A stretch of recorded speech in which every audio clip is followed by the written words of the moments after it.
Hello everyone, my name is Līga Rozentāle. I'm Deputy State Secretary at the Ministry of Climate and Energy in Latvia. You could say that this panel is regarding bioeconomics, and I would say that there is no specific policy area for bioeconomics at the Ministry of Climate and Energy, but when we are creating the policy regarding energy and climate, it's basically the end result that we would like to have. And there are many definitions, various definitions on what is bioeconomics, but to put it simply, it's how you do business when you are not thinking only about demand, supply, and prices, but when you take into account the biological, economical, social, environmental, ethical realities of running out of resources, environmental contamination, and other related aspects. So entrepreneurs become more sustainable in the way that is applicable for their business. Either it's use of renewable energy or efficient manufacturing of their product to use less energy, or use of sustainable components to produce their products. Basically, it can be anything, even working from home can be part of bioeconomics. So today we have entrepreneurs representing a wide range of sectors. And before going deeper into discussion on bioeconomics, let's start with the presentations of the companies. So first of all, Mr. Jānis Bergs, who is the president of Saftechnika North America, that I guess mostly provides wireless data transmission technologies, but he can explain more about himself.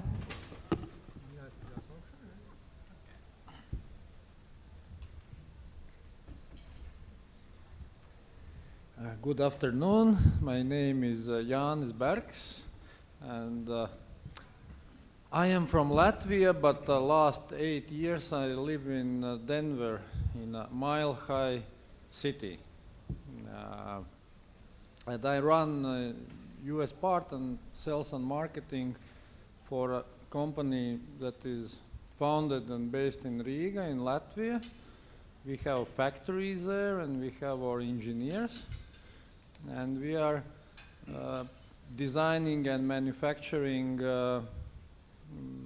electronics, telecommunications equipment, and also IoT sensors, Internet of Things.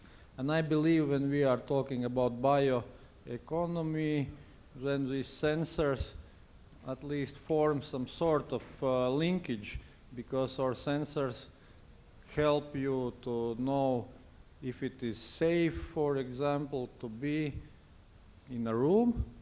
And this one is telling us that ventilation and air quality is very good here. So you are safe. And probably even if someone is sick, then air transmission of disease is limited somehow, so it's safe. But 2 days ago, we were riding Uber from airport to hotel, and this tiny monitor said 5,000, and 5,000 ppms is extremely high and dangerous concentration, and driver was driving between lanes, so he was driving dangerously, and probably also air quality was something to do with that. And it became especially popular, this air quality monitor, Aeronet 4, during COVID, because it's transmitted via aerosols, via air.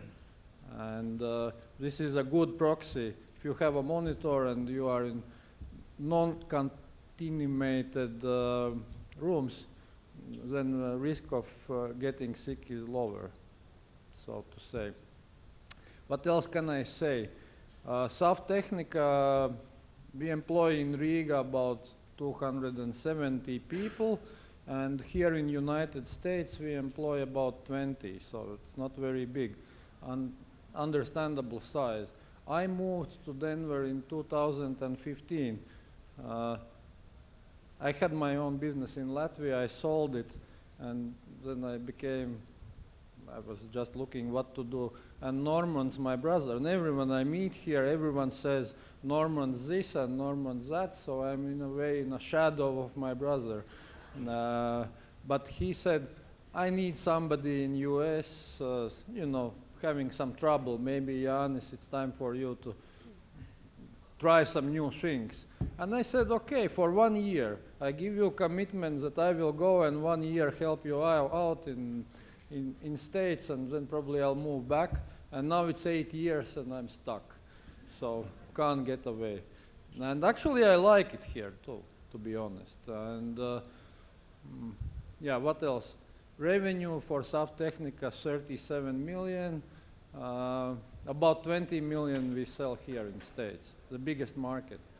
And of course it's an endless opportunities, endless possibilities. And probably especially with IoT things, because people need to monitor and control environment more and more. And where we are selling these sensors is first it's offices and houses with indoor air quality and ventilation side, and then also we sell them for greenhouses to improve yields and decrease energy consumption.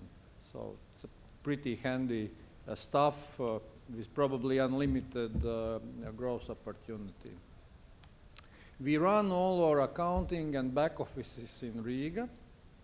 All our IT is in Riga, and basically here in States we have engineers and sales guys, sales staff. So it's perfectly possible to run like a centralized operations. And by the way, software we use is Horizon. I used to own that Horizon company. So it's perfectly possible to run all back offices, everything from Riga, for example, and have many subsidiaries and do it in a very centralized way how we do it. And of course, over these years, I have accumulated quite a lot of experiences and cases just about compliances and legal issues and cultural differences and how it is to hire and fire somebody here. And I can just attest that it's really doable. And I think what Latvia needs most is just many good exporters. And I see over the years that number of these exporters is growing. But we need 10 times more.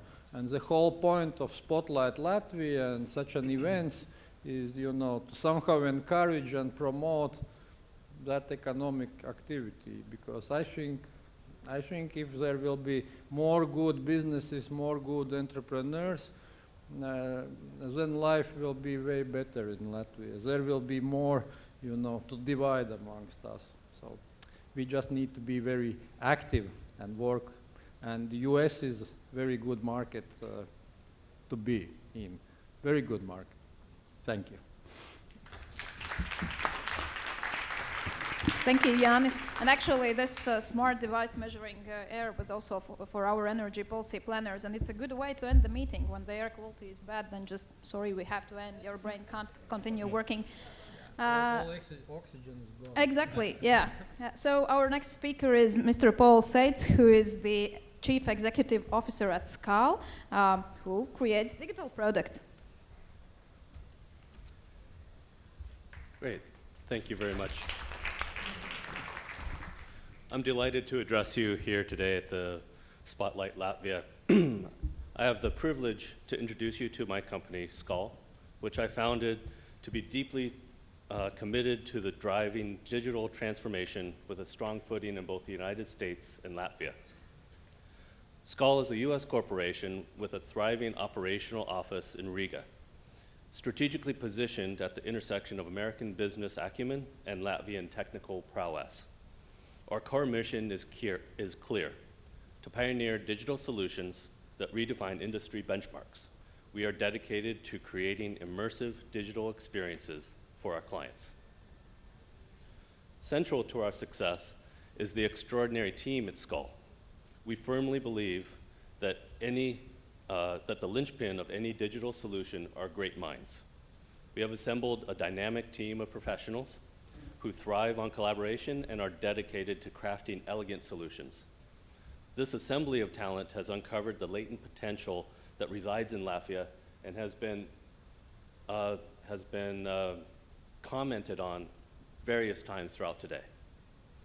A pool of skilled professionals capable of delivering top-notch work with unmatched value in the global marketplace. This realization spurred us to establish Skull's operations in Latvia, a strategic choice that has borne abundant fruit.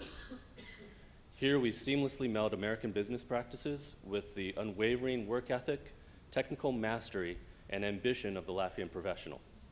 This amalgamation of cultures and expertise empowers us to offer our clients a distinctive proposition, the best of both worlds. Our goal is clear yet ambitious: to lead in digital innovation, setting new benchmarks for quality and efficiency. By marrying American business management with Latvian technical proficiency, we bring life to digital solutions that not only excel, but also seamlessly integrate. In an ever-evolving landscape, adaptability and resilience are paramount. Skull's ability to swiftly assemble teams for Fortune 500 companies has unearthed a trove of untapped talent. This talent not only delivers impeccable work, but also offers unmatched value. Our objectives are straightforward: to leverage the unique strengths of our team to drive innovation and create enduring value for our clients. By embracing the best practices, we stand in a unique position to offer clients comprehensive and unparalleled solutions. In conclusion, Skull serves as a testament to the power of collaboration and the potential that arises when diverse strengths converge. We are more than a company. We are a bridge connecting continents and cultures, the US and Latvia, and propelling digital innovation to new heights. Thank you very much for your attention. Thank you very much, Paul. So our next presenter is Mr. Edgars Kerijs, who is the president of Riga Wood North America, plywood manufacturer that in Latvia is best known as Latvijas Finieris.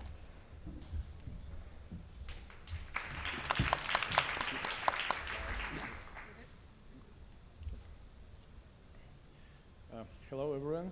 Yeah, my name is Edgars Kerijs. I'm managing Riga Wood North America here for 5th year, and I'm originally from Latvia too. And just in difference from Jānis, I'm sticking to plan. So I worked for 4 years here, and soon will go back to Latvia. So and I'm bringing my experience from here back to the headquarters, Latvijas Finieris. And yeah, I would like to say that I will miss Boston a lot, especially the Boston Latvian community here, which was really exciting journey for me. So, and now about the company.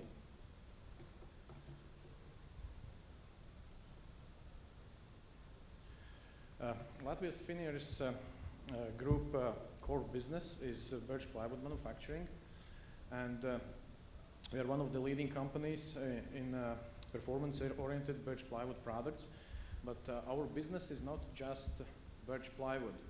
We are vertically integrated into the industries as of birch saplings nursery up to the chemistry products for our business. We grow our business by adding value to our core product, birch plywood, and we are growing also manufacturing capacity over the time. But the not less important is how good we are with the managing production side streams.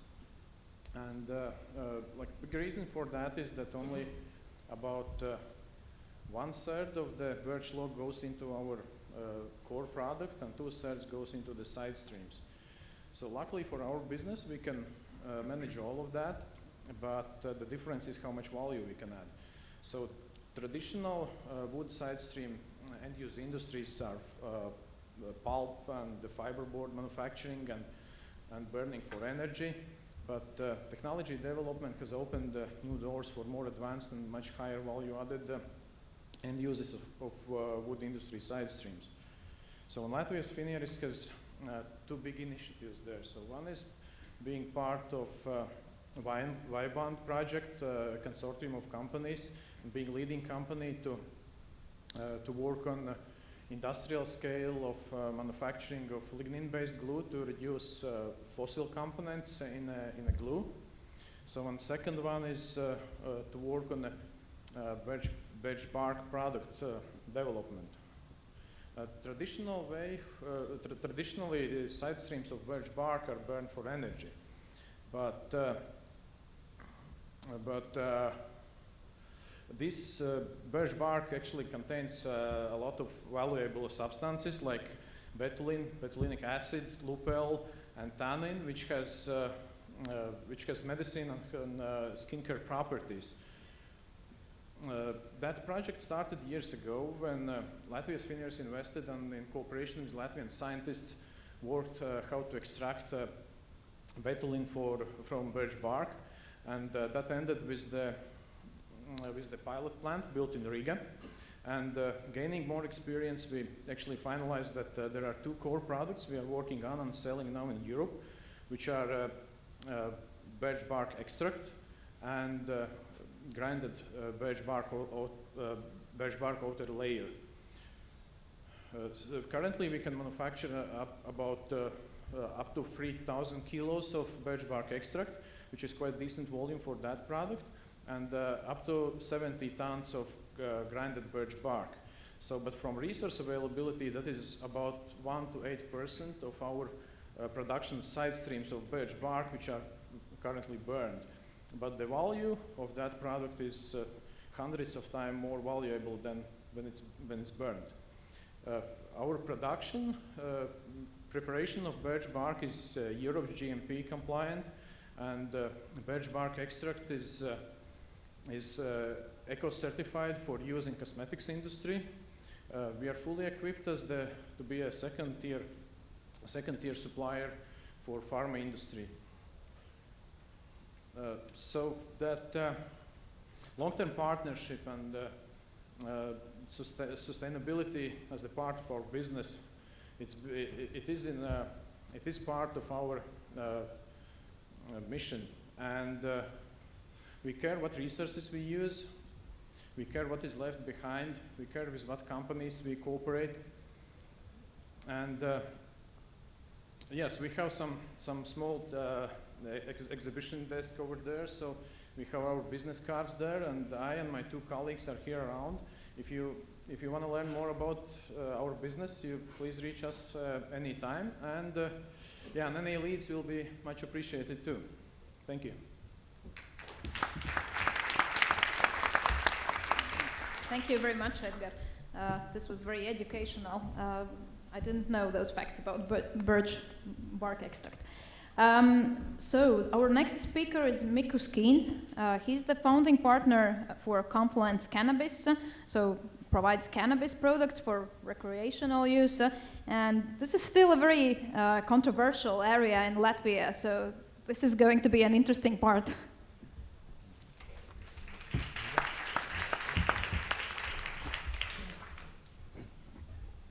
Thank you, and thank you for having us here today. Again, my name is Mikko Skins. I'm one of the founders and owners of Confluence Cannabis, based in southwestern Michigan in Three Rivers, outside of an area called Gudazars, a little Latvia in Michigan. But it is the only Latvian-owned dispensary in the United States, and in southwestern Michigan, we're the highest gross revenue producing dispensary and one of the most successful in the area. But I'm here today to talk more about a concept. Because even though we are able to operate here in the US, what we're looking to do and to bring forward is to somehow bring our expertise and our products to Latvia. We have a partner here in Massachusetts that several of us about 21 of us went on an excursion yesterday called Root and Bloom. They're a very high-end, high-grade, medical-grade manufacturing, pharmaceutical-grade manufacturer of cannabis. And we have another capital partner that's actually presently building grow facilities in Spain and Portugal. And it's our intent and desire to try and bring this conversation to Latvia. And then specifically, our goal is to organize a team from our experts of US and Latvian cannabis industry professionals to fast track a new Latvian medical cannabis market. We want to be clear, we're not looking for recreational, we're not looking to create the new Amsterdam. We want medical cannabis market. And as such, if Latvia is able to move to the forefront of this, becoming an industry leader moving forward as it expands throughout the EU. To tell you a little about the industry, for those of you who may or may not know, first off, many in Latvia think that cannabis exists there. It does not. It's hemp, which is a different type of a plant. It's a sister plant to cannabis, but cannabis has the flower, which is the hallucinogenic or euphorial side of it, whereas hemp typically has CBD, which is anti-inflammatory, almost like taking Advil and something like that. But here in the US, it is a fledgling and booming industry. It's very much well on its way of securing an important strategic role in the entire US economy. And as of today, 40 out of our 50 states have legalized it one way or another. So 80% of the country has legalized cannabis. And of that, 19 states, including Massachusetts and Michigan and Illinois, have full legalization, recreational legalization.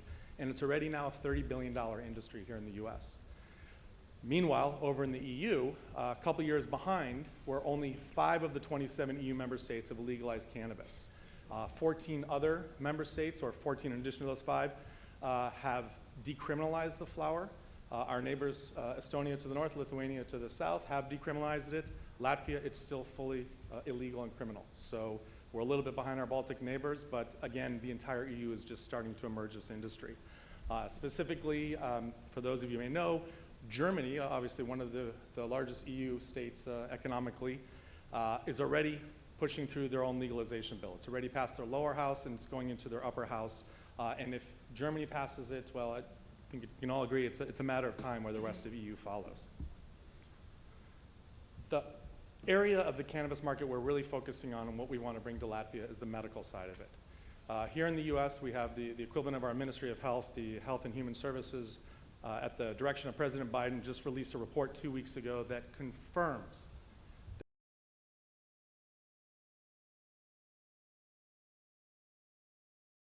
so there's still a lot more to be done, but they do confirm what's been done thus far, that there are some tremendous benefits. Specifically, helping with alcoholism and drug addiction, fighting off depression, treating post-traumatic stress disorder and anxiety disorders, reducing chronic pain in patients with significantly debilitating diseases, providing relief from chronic seizures in patients with epilepsy, and easing multiple sclerosis symptoms, regulating and controlling diabetes, easing nausea and reducing vomiting, and helping with cancer chemotherapy side effects. Specifically from chemo, you have nausea and reduced appetite. Again, these are the types of products and ideas that we want to bring to Latvia to help service the Latvian community that's in need of health support. We did, as I mentioned yesterday, here's an image of the factory we went to yesterday called Root and Bloom in Salisbury, Massachusetts. But it is our intent to build a similar factory somewhere in Latvia, being very focused on sustainability, environmental controls, having renewable solar energy, recycling water through the process, because what's required is water, energy, and land. And we have access to all 3 of those in Latvia. All right, paldies.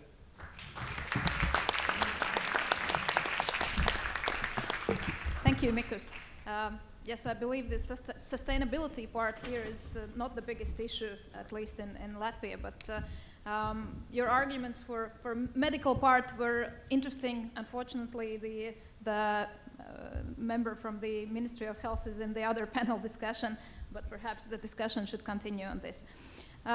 So our last speaker is Aigars Laizans, who is supervisory board member at Latvenergo and also a professor at the university. Latvenergo is the largest energy producer and supplier in Latvia. Yeah, for those who don't, hello everybody.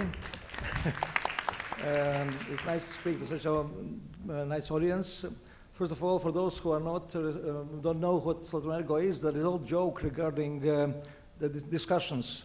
Artificial intelligence declares that it's the most important and most strongest in the world because it knows what we are doing, thinking, and what we'll do in the future. Then steps in internet and says, you know, you live in my house, so I'm the most powerful, more powerful than you do. At the same time, electricity sits nearby and says, well, we don't know who is the strongest one. So for those who don't really know Latvenergo, we are energy producers, vertically integrated company, which produces electricity and provides it via our daughter company, Solar Vehicles, to households and industry. Just few numbers. Our turnover is almost 2 billion euros. EBITDA, it's 360 million, and we are the ones who are filling in Latvian budget each and every year. The question is why BioEconomy and Latvenergo?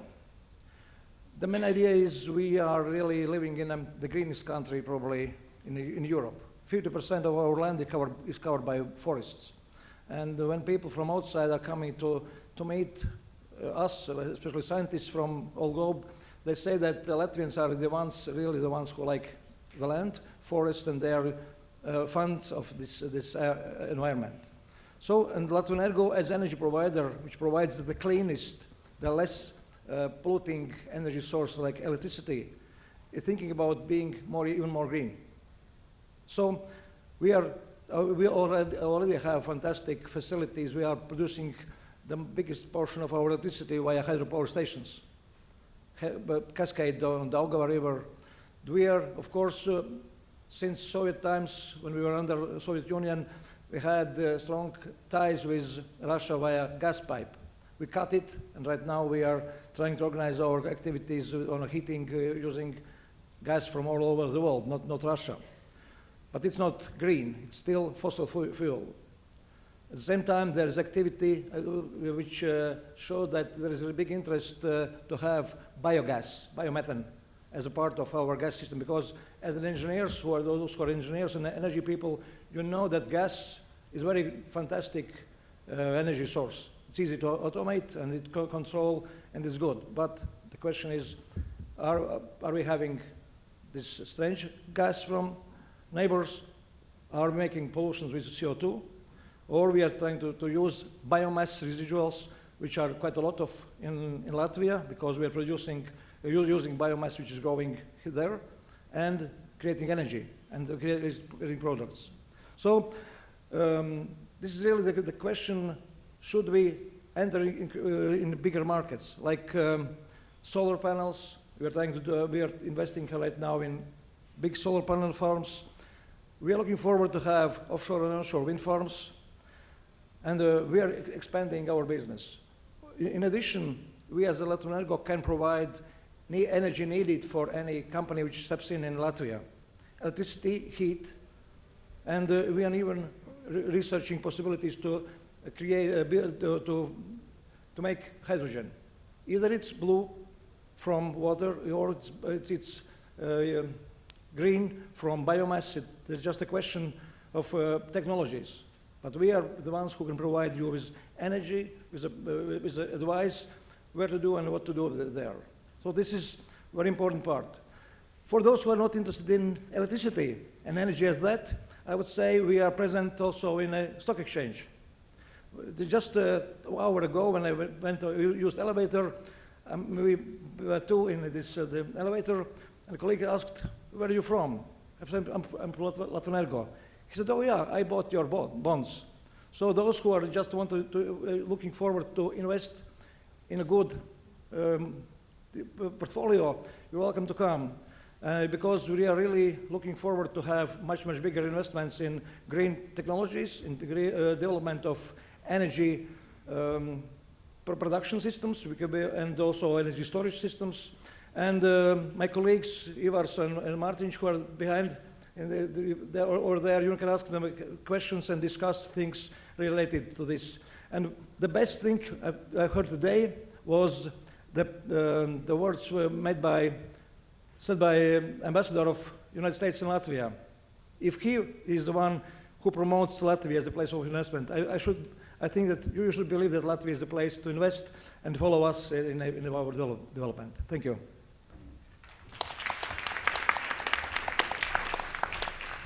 Thank you very much, Aigars.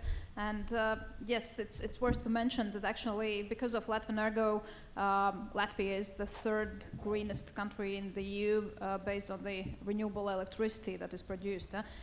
So there is a lot of sustainability there.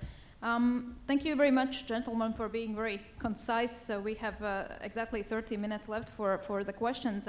I have two questions for all of you, and then we'll try for an audience question if you have any. So the first one, hearing from you all, and you're working in very different sectors, what are the biggest challenges you face in light of the green transition and the requirements of sustainability? Do you see that there are legal, economic, financial, or any other barriers that doesn't let you move forward as easily as you would want to? Let's start from Jānis here.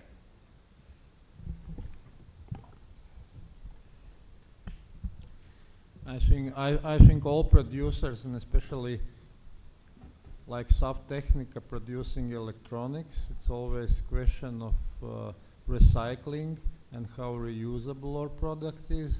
And I think moving to this sustainability costs money and requires certain investments, but also that is a trend that we see throughout the industry. So from one side, we need to change materials and really think about this sustainability of production, but then from other side, I think it's an industry-wide trend, and companies are becoming more concise and thinking about environmental impacts, so to say.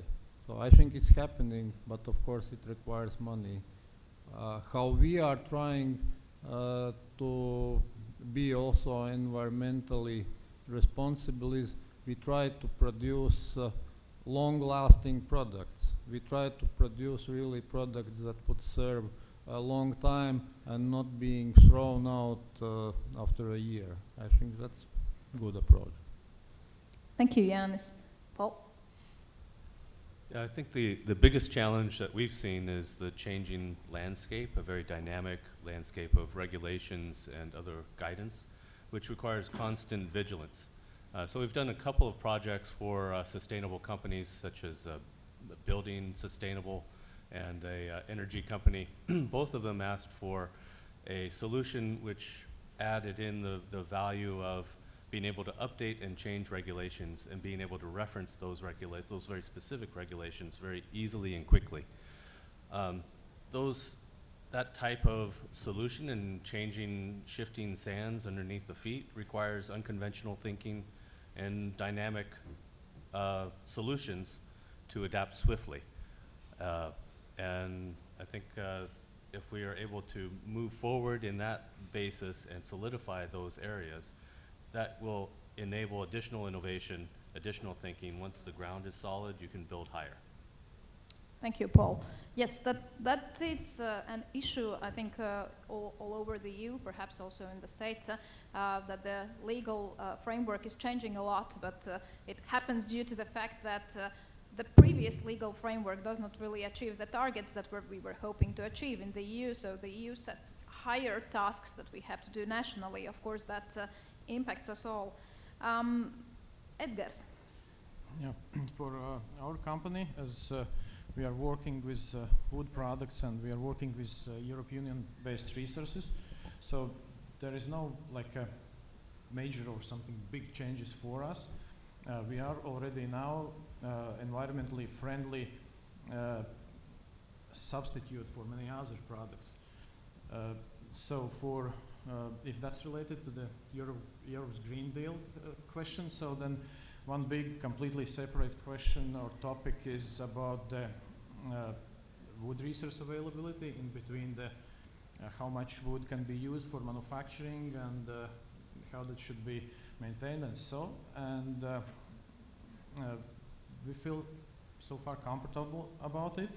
And then for the products, for example, it's very similar like inventing anything else. So for example, if we are changing, making our glue greener, adding different components, then how to implement that into the existing technology without changing complete all of the machineries and so. And then for the new products like, for example, birch bark extract, it requires to make completely new sales channels. So, and that's yeah, the biggest challenge, I would say.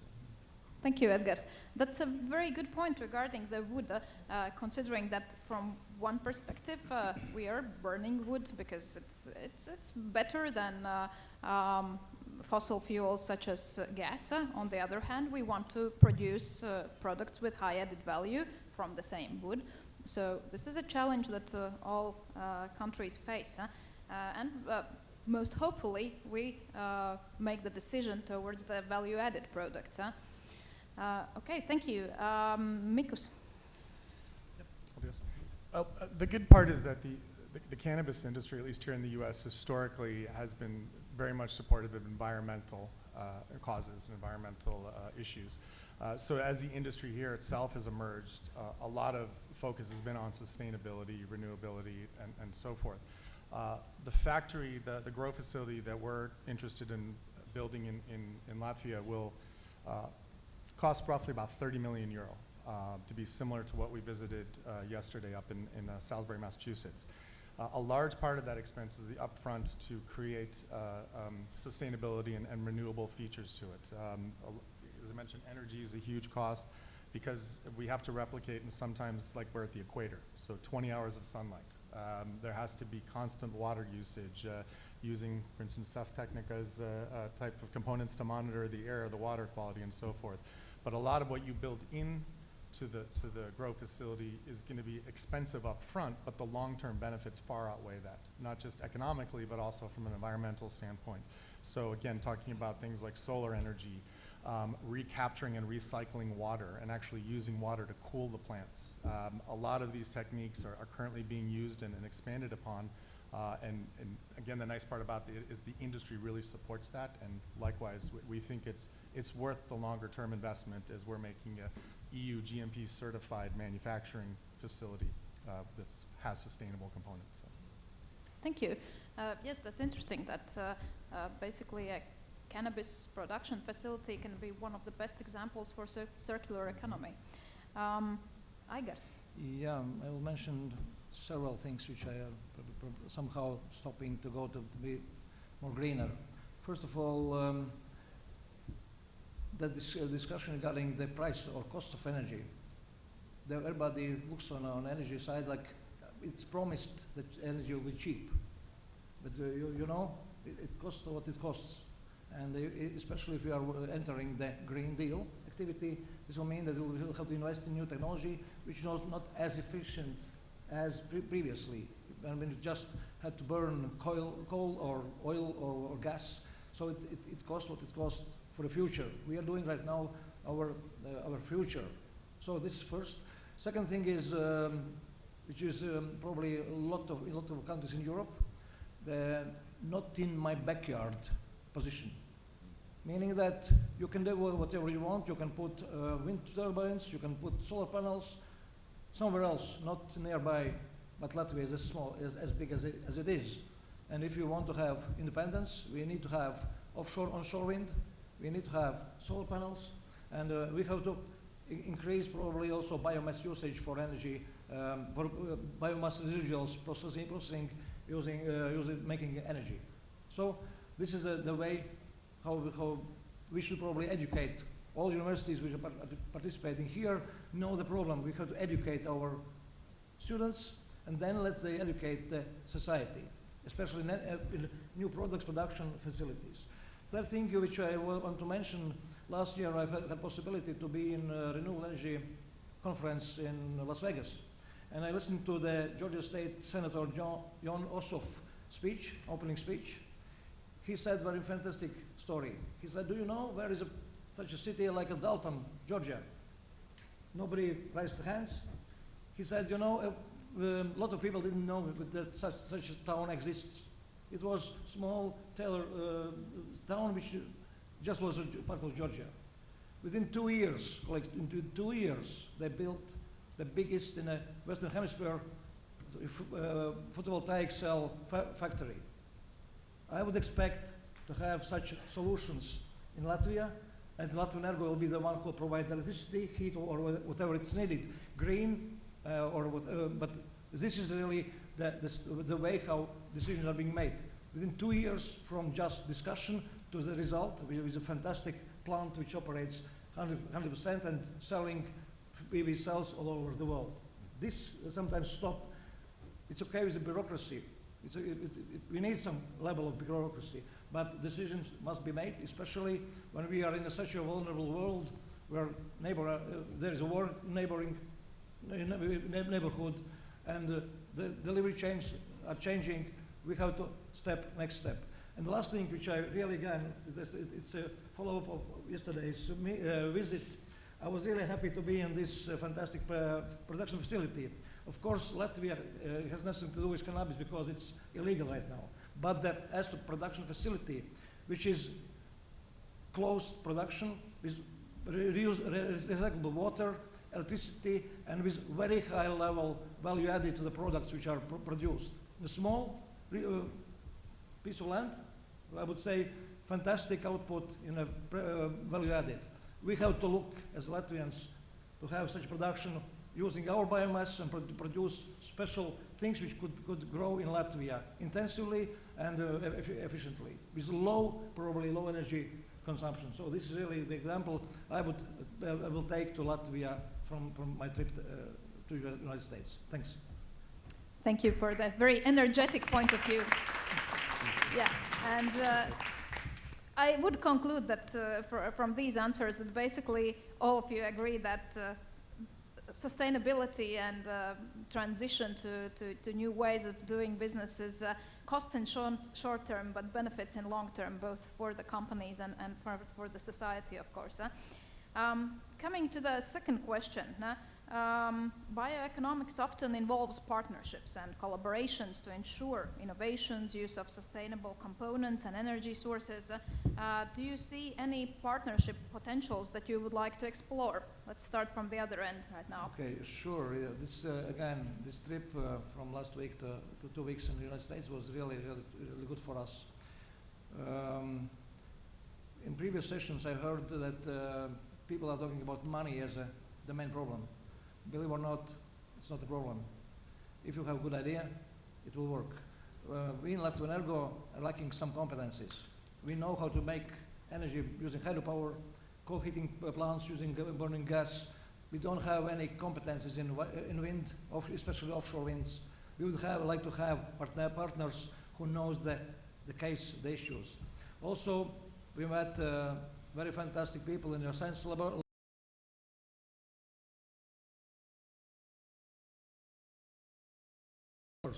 So joint research in special areas regarding energy, applications, efficiency, different storage systems which are much more developed in the United States. This is the way we are looking on the partners. And of course, as I mentioned, we have our bonds launched in NASDAQ. So we will do this in the nearest future as well, probably.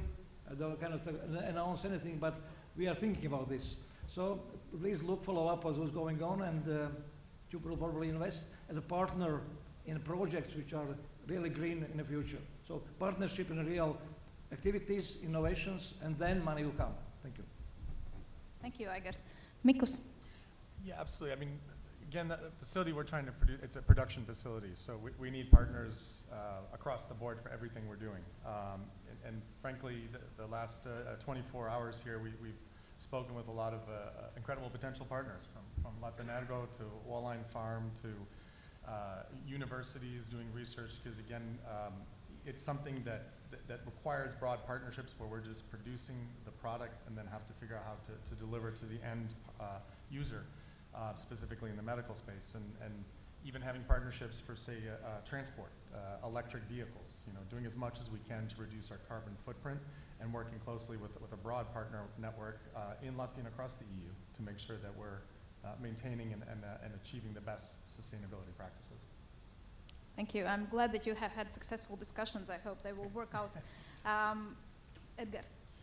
For our company, besides the core business, as I mentioned in the intro presentation, these new products which we have, birch bark products, grinded birch bark outer layer, and birch bark extract. So basically, our colleagues working with these products, they did a great job in Europe, so that they are running up on how cooperation and customers selling actually these products. So, but we would like to explore more about opportunities for these products, for made in USA products.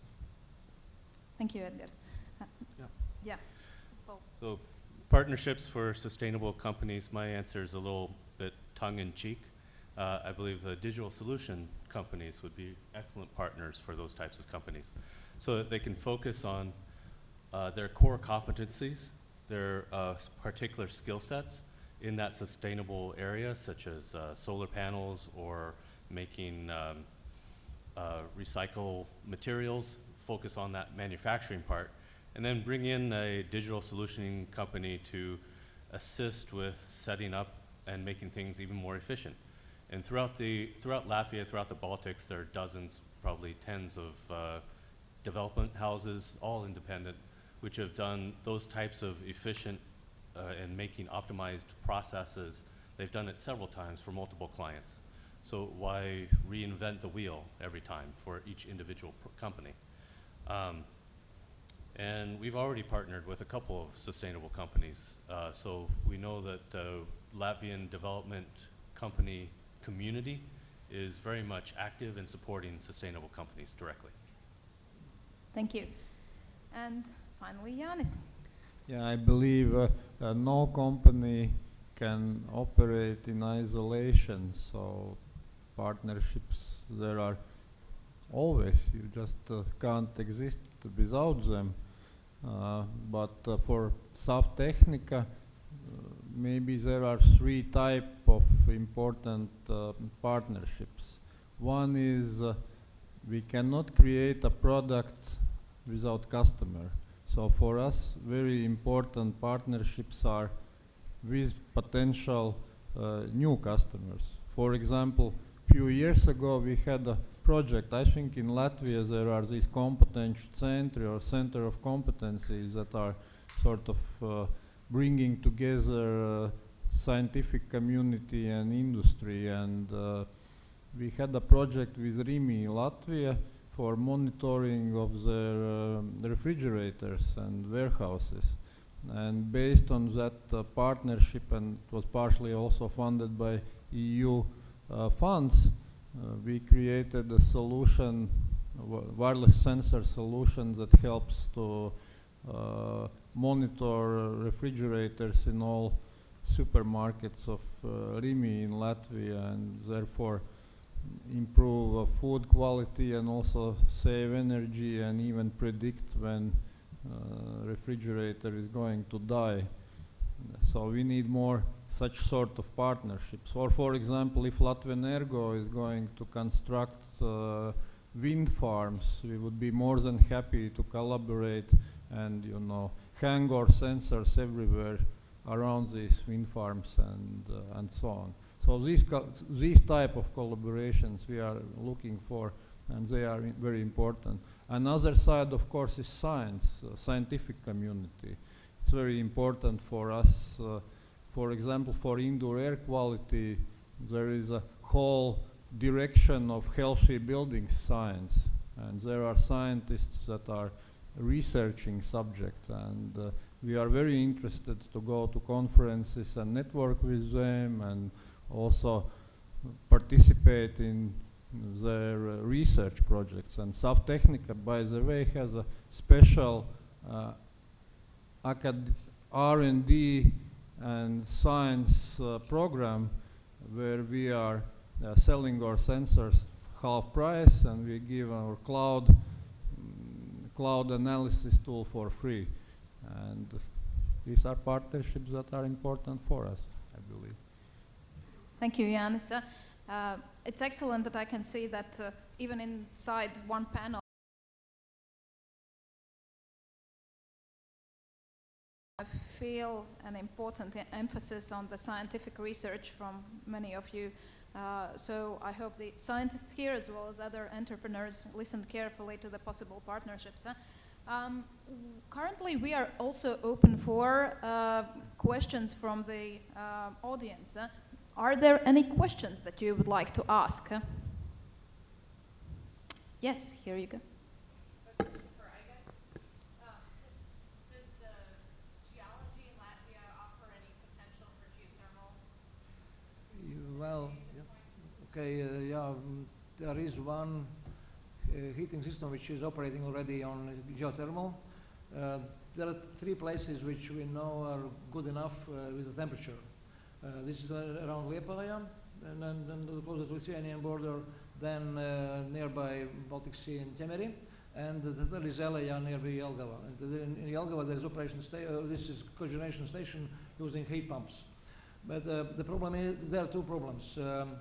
First of all, the water which is on the level where the temperature is around 50-60 degrees Celsius is very high salinity, so you cannot extract water on the surface because then it's polluting the outside system. But you are using, if you're using heat exchanger, which is within a meter, 900 meters below the surface, it decreases efficiency very fast. So also the temperature, which is in this level, is just 50-60 degrees. It's not high enough, let's say. And it's not Iceland, where you can boil eggs on the surface. So we are looking on a lot of people in the household. They're using heat pumps just to use the energy which is collected by soil during summertime, then or ponds, and then heating the houses during winter time. Because we have, minus 40 plus 40 temperatures are really big, large range. It's Celsius degrees, sorry, and we cannot calculate in Fahrenheit. Yeah, but this is not a very important part of energy, but this is still usable, if you may.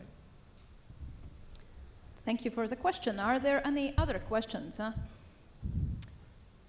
I don't see any hands, so we will go back to the prepared questions, but you might raise hand at any point.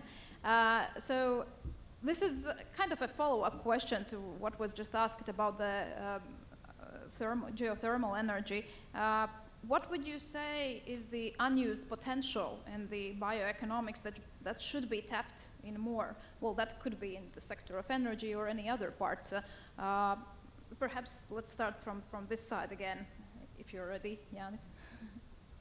I have no idea. I can talk about sensors. Well, from the sustainability part, do you see that there are any aspects that, I don't know, the state, the government, does not take into consideration much and that we should work more on?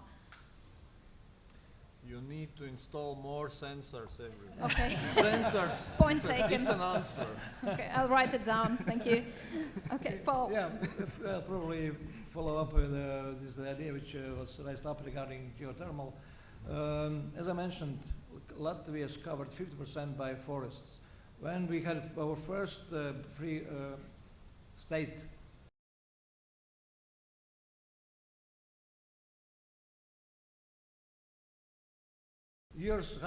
almost 100 years, we increased the forest participation quite extensively. Right now, I would say that we need to be clever in use. We shouldn't export logs, but we should export furniture. We shouldn't export, let's say, wood chips, but something which was like the derivative of extraction from the forestry or biomass products. Like the highest level is medicine. Like this is a medical product in a small size. We could probably grow mushroom instead of cannabis. We could create mushroom as a. This is like just a think tank or brainstorm. So this is the way of extensive use of our land, of our energy sources, which are available. And of course, the recreation part of our forestry, our land, is very important. As I mentioned, we Latvians are not just using forests for logs. This is a recreation, this mushrooms, berries, just running around, the fantastic environment, 4 seasons a year, fantastic place. And so this should be more like utilized as a bioeconomy part. And of course, clean and fantastic food, which we already have. Ambassador of the United States mentioned this, like thing that it is really good food in Latvia. Good point. Thank you, sir. Okay. Paul, do you have anything to add? Yeah, just to extrapolate on that, not only the land, but also the oceans. There's some really exciting things happening in the wave and tidal technology, energy generation, which just requires very efficient processes, efficient mechanisms to make that work. And as Latvia has that open access to the Baltic Sea, this could really contribute once that technology reaches us a part where it can provide energy efficiently and economically. Thank you. Edgar. So, for our business to mention is like recycling platforms for wood products would be something which is, in some countries it is, in some countries it's not really. So that idea that we could make recycled wood products, so give the second life cycle, and then after that recycle again and then burn for the energy. Yeah, and I'll just add, you know, again, I think all types of energy that have sustainable components to it are important. Whether that's hydroelectric, nuclear, wind turbines, solar, electric vehicles, you know, all of that in combination, I think are important. And frankly, the EU is much further ahead than the United States is in these areas by far. And I like seeing countries like Denmark where you're trading carbon credits, and because you have a negative carbon footprint, you actually are helping the rest of the world in areas that can't reduce their carbon footprint. So I think utilizing that and having, you know, complete strategies and long-term plans as a country would be beneficial as well. Thank you. I guess on this note, we could also end the panel. Basically, all the gentlemen are ready to, what was the saying, punch above their weight level. So doing more than perhaps other countries or other specialists would be ready to do. Our engineers, our entrepreneurs are very capable of doing things that perhaps you can't even imagine. And I hope that you will be able to, if you haven't already come, you will be able to come and discuss your potential collaboration possibilities with these entrepreneurs that are ready to explore further path and do more. Thank you very much. Thank you.